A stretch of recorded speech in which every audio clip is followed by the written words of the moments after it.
Hello, good morning students. Class 11 में biology में आप लोगों ने अभी तक लाइकेन के बारे में समझा था कि बेसिक रूप से लाइकेन क्या होता है और किस तरीके से ये अपना जीवन यापन करता है। तो उसी क्रम में हम आज लाइकेन के प्रकार के बारे में पढ़ते हैं कि लाइकेन जो है कितने प्रकार से बना होता है और इसके प्रकार जो है किस आधार पर बनाए गए हैं, अलग अलग प्रकार में बांटा गया है। तो आइए देखते हैं। आज का जो हमारा वीडियो है वो लाइकेन के प्रकार पर आधारित है। तो सबसे पहले लाइकेन के स्वभाव, प्रकृति, प्राप्ति स्थान व बाह्य संरचना तथा आकार के आधार पर लाइकेन निम्नलिखित प्रकार के होते हैं। यानी कि जब किसी जीव को उसके प्रकारों में विभाजित किया जाता है तो उसमें कुछ ऐसे लक्षणों को ध्यान में रखा जाता है जिससे हमें अध्ययन की सुविधा हो और अलग अलग प्रकार से अंतर कर पाने में भी सुविधा हो। तो वो चीज़ें कौन सी हैं? जैसे स्वभाव, प्रकृति यानी किस प्रकार से बने होते हैं, और प्राप्ति स्थान यानी कहाँ कहाँ मिलते हैं, और बाह्य संरचना तथा आकार के आधार पर यानी उनकी आकृति किस प्रकार से होती है, और बाह्य संरचना जो हम संरचना आसानी से देखते हैं वो संरचना किस प्रकार से बनी होती है। तो इन सभी चीज़ों को ध्यान में रख करके जो है लाइकेन को अलग अलग प्रकारों में बांटा जाता है, जिससे क्या होता है कि अलग अलग प्रकारों में हम इनके आकार के आधार पर, इनकी संरचना के आधार पर बांट करके हम उनका अध्ययन करते हैं और आसानी से समझ पाते हैं। तो सबसे पहले जो है लाइकेन के प्रकारों में आपका पहला प्रकार है लेप्रोस लाइकेन। यानी कि लेप्रोस लाइकेन किस प्रकार से बने होते हैं और इनकी संरचना कैसी होती है। तो ये चार प्रकार के जो है मुख्य रूप से लाइकेनों को बांटा गया है, जिसमें पहला है लेप्रोस लाइकेन, दूसरा है क्रस्टोस लाइकेन और तीसरा है फोलियोस लाइकेन, चौथा है फ्रूटिकोस लाइकेन। तो इन चारों प्रकारों को हम क्रम से एक एक करके समझते हैं और चारों के चित्र यहाँ पर भी आप देख पा रहे हैं, उन चित्र को भी देख करके समझते हैं। सबसे पहले लेप्रोस लाइकेन देखिए, इस प्रकार के लाइकेनों में शैवाल कोशिकाओं में एक या अनेक छोटे छोटे गुच्छे कवक तंतुओं के द्वारा घिरे रहते हैं। आपको बताया था कि लाइकेन पूर्ण रूप से अकेले जीवन यापन नहीं कर पाता है, यह सहजीवी की भांति कार्य करता है। तो इसके जीवन यापन के लिए कवक या शैवाल किसी एक का होना जरूरी है, यानी दोनों इसके साथ संलग्न होकर के संलग्नी जीवन यापन करते हैं। यानी या तो शैवाल होगा या कवक होगा, क्योंकि एक दूसरे को दोनों मदद पहुंचाते हैं और अपना जीवन यापन करते हैं।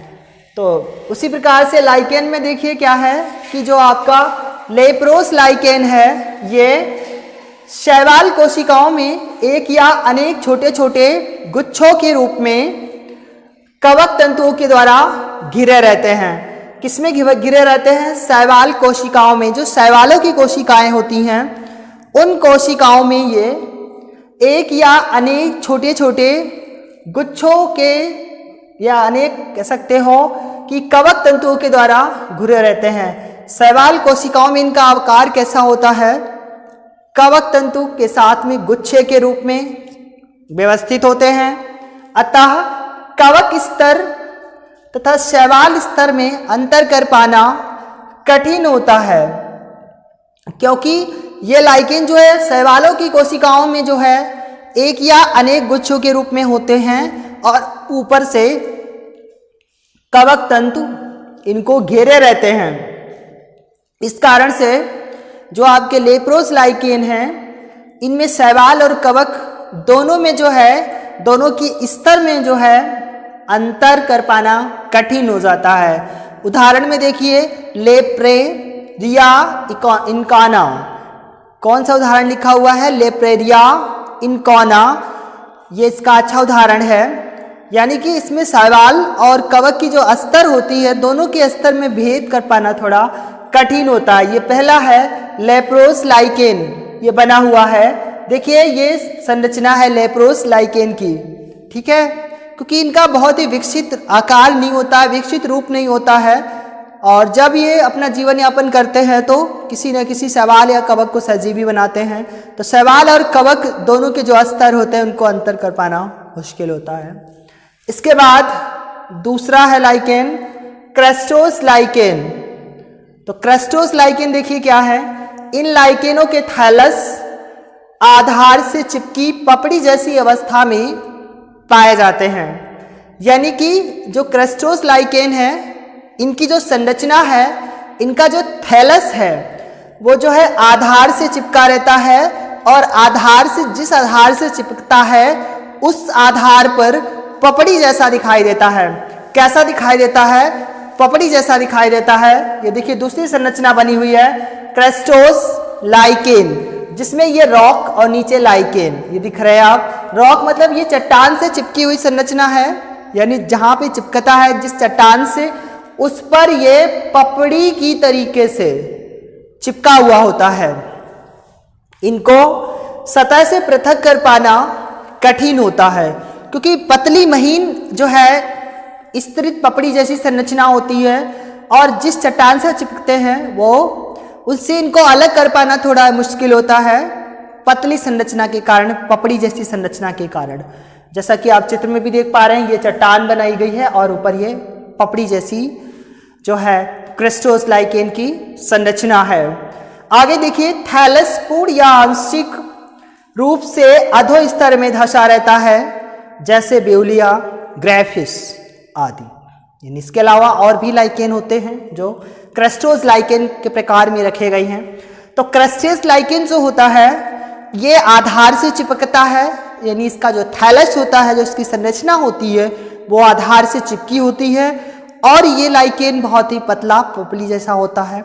यानी पपड़ी इसकी जो होती है जिस आधार से चिपकी होती है उस आधार से उसको अलग कर पाना थोड़ा कठिन होता है, और थैलस पूर्ण या आंशिक रूप से अधो स्तर में धंसा रहता है। यानी इसका जो थैलस होता है वो पूर्ण रूप से यानी थोड़ा या तो पूरा ही अधो स्तर में धंस जाता है, जिसके कारण अलग कर पाना मुश्किल होता है। इसके बाद आप तीसरा लाइकेन देखिए फोलियोस लाइकेन, जो कि ये आप चित्र देख पा रहे हैं फोलियोस लाइकेन को। ये लाइकेन चपटे पत्ती नुमा व शाखित होते हैं। कैसे होते हैं? चपटे होते हैं। यानी जो ये संरचना देख पा रहे हैं इसकी भी संरचना कैसी होती है? चपटी होती है, पापड़ नुमा होती है, और ये शाखित होता है, पतला होता है, ठीक है, और पत्ती नुमा संरचना होती है। ये देखिए पत्ती जैसी संरचनाएं बनी हुई हैं फोलियोस लाइकेन की, और पतला आकार होता है, अनियमित शाखाएं होती हैं। थैलस की आधा स्तर से पतले पतले मूलाभास जैसी संरचनाएं निकलती हैं, जिसकी सहायता से आधार से चिपका रहता है। यानी ये जो है जिस स्तर से चिपकता है या जिस आधार से ये चिपका होता है उस आधार पर जो है इसके पतले पतले मूल्स निकलते हैं। यानी इसके अधा स्तर से या अधर स्तर से पतले पतले मूलाभास निकलते हैं। मूलाभास यानी पतली पतली मूल जड़ें, जैसे रेसे जैसे तंतु निकलते हैं, और इसकी सहायता से ये कहाँ चिपकता है? आधार से चिपका होता है। पतले पतले मूलाभासों के कारण ये आधार से चिपका होता है। ये देखिए बना हुआ है फोलियोस लाइकेन। इसका उदाहरण है जैसे पारमेलिया, ठीक है। पारमेलिया जो होता है वो फोलियोस लाइकेन में जो है रखा गया है, क्योंकि इसके जो आकार होता है वो पतली पत्ती नुमा शाखाओं में बांटित, शाखाओं में विभाजित होता है, चपटा आकार होता है। वैसे लाइकेन ज्यादातर चपटे ही होते हैं, जैसे अभी इसके पहले आपने पढ़ा था क्रस्टोस लाइकेन, ये भी पतली पपड़ी जैसा होता है और आधार से चिपका होता है। उसी प्रकार से आप जो पढ़ रहे हो फोलियोस लाइकेन, इसका भी आकार पतली पत्ती जैसा ही होता है और आधार से चिपकता है। तो जिस आधार से चिपकता है उस आधार के ऊपर की यानी जो अधर स्तर होती है लाइकेन की, उससे पतले पतले मूलाभास निकलते हैं, यानी कि पतली मूल निकलती हैं। इसके बाद चौथा लाइकेन देखिए फ्रूटिकोस लाइकेन, ठीक है। ये लाइकेन अत्यधिक शाखित होने के कारण झाड़ियों के समान प्रतीत होते हैं। यानी कि फ्रूटिकोस लाइकेन की संरचना जो है कई शाखाओं में बटी होती है, अत्यधिक मात्रा में शाखित होता है। अत्यधिक शाखित होने के कारण जो है इसकी संरचना झाड़ियों जैसी दिखाई देती है, झाड़ियों जैसा यह प्रतीत होता है, जो कि आप चौथा पॉइंट देख पा रहे हैं। फ्रूटिकोस लाइकेन, ये देखिए कई सारी शाखाएं गई हुई हैं, और ये शाखाएं जब कई सारी अधिक मात्रा में शाखाएं हो जाती हैं, उत्पन्न हो जाती हैं, तो ये झाड़ी जैसा दिखाई देता है। आगे देखिए, ये सीधे तथा आधार से निचले स्तर द्वारा जुड़े रहते हैं, जैसे असनिया, क्लाइडोनिया। दो एग्जाम्पल्स लिखे हुए हैं, असनिया का क्लाइडोनिया। यानी कि इसकी संरचना जो होती है थोड़ी पूर्ण विकसित संरचना होती है, कई सारी शाखाएं निकली होती हैं, और जब ये कई सारी शाखाएं एक अधिक मात्रा में हो जाती हैं एक जगह पर, तो ये झाड़ी जैसा दिखाई देता है, झाड़ी जैसा प्रतीत होता है। और इसके साथ साथ जिस आधार से ये चिपकता है उस आधार से ये सीधा दिखाई देता है, इसकी शाखाएं लगभग सीधी जाती हैं और आधार से निचले स्तर द्वारा जुड़ता है। मतलब इसका जो सबसे नीचे का हिस्सा होता है वो आधार बेस से जुड़ता है, और उसी आधार के ऊपर से जो है पतली पतली शाखाएं निकलती हैं। उदाहरण है आपका असनिया, क्लाइडोनिया, जैसा कि आप ये बना भी है और देख भी पा रहे हैं, फ्रूटिकोस लाइकेन। तो फ्रूटिकोस लाइकेन शाखाएं होती हैं, थोड़ा पूर्ण विकसित होता है, और जिस आधार से चिपकता है उस आधार से पतली सीधी शाखाएं निकलती हैं, शाखित होती हैं। और इसका जो आधार स्तर होता है, यानी इसका जो निचला स्तर होता है, आधार स्तर से तो शाखाएं निकलती हैं, निचले स्तर से जो है आधार से चिपकता है ये लाइकेन। तो ये थे आज का वीडियो लाइकेन पर आधारित, जो कि लाइकेन के प्रकार आप 4 प्रकार पढ़ पाए, और उसी के साथ में चारों के चित्र देख पा रहे हैं। तो आप अपनी कॉपी पर लाइकेन की बेसिक जानकारी यानी लाइकेन के बारे में पढ़ चुके थे उसके पहले, तो उसी के आगे इसको आप फेयर करोगे। तब तक के लिए आज के लिए इतना ही, और आपको मिलते हैं अगले वीडियो में नए टॉपिक के साथ।